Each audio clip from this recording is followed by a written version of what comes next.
It was 1893. A resort in Maryland told Charles Douglas that they didn't serve his kind. They thought by denying him a meal, they were putting him in his place. But he didn't argue. He didn't march. He walked down the beach, found the property line, and bought 40 acres right next door. He didn't ask for a seat at the table. He bought the ground the table was sitting on. This is the story of how Charles Douglas turned a restaurant rejection into the first black municipality in the state of Maryland. This is One Mike Black History, and if you like stories like this, you can find more stories like this at onemikehistory.com. But without further ado, let's get started. To understand this heist, you have to understand the insult. It was August of 1893. The Chesapeake Bay was the playground for Washington and Baltimore's elite. The system at the time called the place Bay Ridge. It was known as the Queen of Chesapeake. It was a grand hotel, a massive boardwalk, and a restaurant that promised the finest dining on the East Coast. Charles Douglas and his wife Laura, they weren't there to make trouble. They were black autocracy. Charles was a high-ranking official at the Treasury Department. He was polished, he was wealthy, and he was a veteran. He walked to the restaurant at Bay Ridge and asked for a table. The waiter did not look at Charles's uniform. He didn't look at his credentials. He just looked at his skin color and said, "We don't serve your kind here." Now, this is the moment where the struggle would usually kick in. The textbook version of this story would tell you how sad Charles was. It would talk about the pain of segregation. But Charles Douglas didn't have time for that. He had a military mind. And he looked around the restaurant and saw white families eating. He saw the owners counting money. And he realized that their business was built on a territorial monopoly. They thought that they owned the prestige of the water. They thought by banning him, they were keeping the luxury for themselves. Charles walked out of that restaurant, but he did not leave the area. He walked down the beach, he crossed the property line, and he stood on the dirt right next to the people that insulted him. He was looking at a 40-acre tract known as Bashir's Farm. It was rugged, overgrown patch of coastline. To the owners of Bay Ridge, it was a waste of space. To the system, it was unimproved land. But to the Colonel, it was the high ground. Charles Douglas knew something the owners of Bay Ridge didn't. The system is only as strong as its borders. Bay Ridge was a fortress of whiteness, but the walls ended at the property line. If Charles could control the land right next to them, he didn't need their permission to exist. He could create a parallel world that Jim Crow laws of public accommodations could not touch.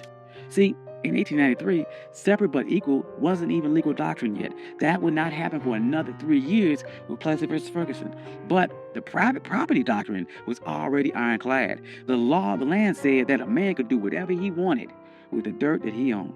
Charles realized that public space was a trap. If you relied on the public to treat you fairly, you were a beggar. But if you owned the private, you were sovereign.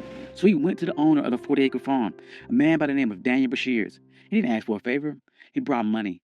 He offered him $5,000 cash. In 1893, that was an astronomical sum. It was roughly the equivalent of about $175,000 in today's money. But the strategic value was worth millions. Bashirs took the money. He signed the deed. And on that day, the Queen of Chesapeake lost its monopoly. Charles Douglas didn't just buy a farm. He bought the gateway to the bay. He went to the restaurant owners who refused him a sandwich, and he didn't say a word. He just started building. And the first thing Charles did wasn't build a resort for the masses. He built a fortress for his legacy. He built a home for his father, Frederick Douglass. He called it the Twin Oaks. But he didn't just build it anywhere. He positioned the home with military precision. Frederick Douglass had been enslaved on the eastern shore of Maryland. He looked across these same waters as a boy, dreaming of a world where he wasn't property.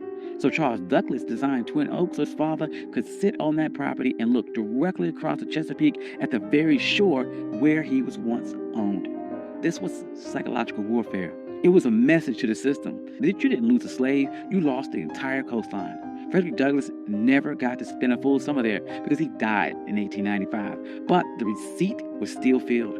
The Douglass name was now etched into the land in the deeds of Maryland. But Charles was not done. He knew that one house was an anomaly, but an entire empire is a network. So he began subdividing the land, and he didn't sell it to just anyone. He targeted the sovereign class. He sold lots to black doctors, black lawyers, black engineers, black poets in D.C. and Baltimore. He created a neighborhood where the white-only signs of Bay Ridge were relevant. By the turn of the century, Highland Beach wasn't just a place to swim. It was a black think tank. Paul Robeson was there. Langston Hughes was there.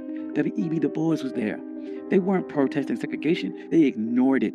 They built their own hotels. They built their own pier. They built a community center. They built a closed economy where black money stayed in black pockets and black dignity was the default setting. Now, there's no way the system sat back and watched this happen. The owners of the white resorts nearby were furious. They saw the private property loophole working against them, and they realized that they had lost control of their territory. So they tried to use paper weapons. First, they tried to use vagrancy laws. They sent the police to harass people walking between the train station and Highland Beach. They wanted to make the journey so uncomfortable that the residents would give up. That didn't work. Highland Beach residents started their own shuttle service. They controlled the logistics. Then the white resort owners tried to use a legal glitch. They realized that Highland Beach was technically a part of an unincorporated area. They thought they could use local zoning boards to condemn the land or pass an ordinance that would tax the Douglas family into bankruptcy. They tried to treat Highland Beach like a nuisance, but the residents of Highland Beach were some of the smartest people in the state. They knew that in America, the ultimate hack for land was municipal status. In 1922, they executed their final move of the heist. They petitioned the state of Maryland to become an unincorporated town. They didn't want to be a neighborhood. They wanted to be government. And they won. Highland Beach became the first black municipality in the history of Maryland. Think about the payoff here. Because they were a town, they had their own mayor, they had their own police department, and they had their own zoning board. When the white resort owners tried to pass laws against them, the people of Highland Beach just passed their own laws to cancel them out. They weren't marching and asking for civil rights. They were exercising their statutory power. By the 40s and 50s, Highland Beach was the summer Apollo. While white Maryland was obsessed with keeping its beaches segregated, Highland Beach was outproducing them culture and social capital. But the winds, they are changing, and the system shifted its strategy. In 1964, the Civil Rights Act passed and the public accommodations were integrated. On paper, this was a victory. But in a world of real estate and sovereignty, it was a Trojan horse. The system realized it could not keep black people out of the water anymore, so it decided to make the land too expensive to keep. This is the new Jim Crow. As white developers realized that coastal property was the ultimate asset, they began using tax assessment and eminent domain and environmental regulations to squeeze black families off their land. In places like Hilton Head and Bruce's Beach in California, the system succeeded. They stole land back using the laws that were supposed to protect landowners. But look at Highland Beach today. It's still there. It survived the rise of developers. It survived the collapse of other resorts. It survived because Charles Douglas didn't build a charity. He built a closed-loop system. The residents of Highland Beach understood that the land wasn't just for lounging. It was for continuity. They passed these down for generations. They created trust. They created a black culture of holding the line. During the Civil Rights Movement, we get caught up about the seat of the lunch counter. But Charles Douglas reminds us that the lunch counter is just a piece of furniture, and that if someone owns a building, they can always find a reason to move the chair or keep you out. The true power is owning the blueprints. Charles Douglas was told his money wasn't good enough for a meal, and he didn't waste a second trying to change that with his mind. He used that energy to change the map. He proved that when the system closes the door, you can't keep knocking till your fists are bloody. You can buy the hallway. You can buy the entire building. You can buy the entire beach. You can buy the ground that it sits on. And today, Highland Beach stands as a reminder that we aren't just laborers in the American story. We are the engineers of our own exit. Thank you. This is One My Black History. I'm your host, Country Boy. If you like stories like this, you can find more stories like this at onemyhistory.com. Hope you enjoyed this. This is something different. I enjoyed this a lot.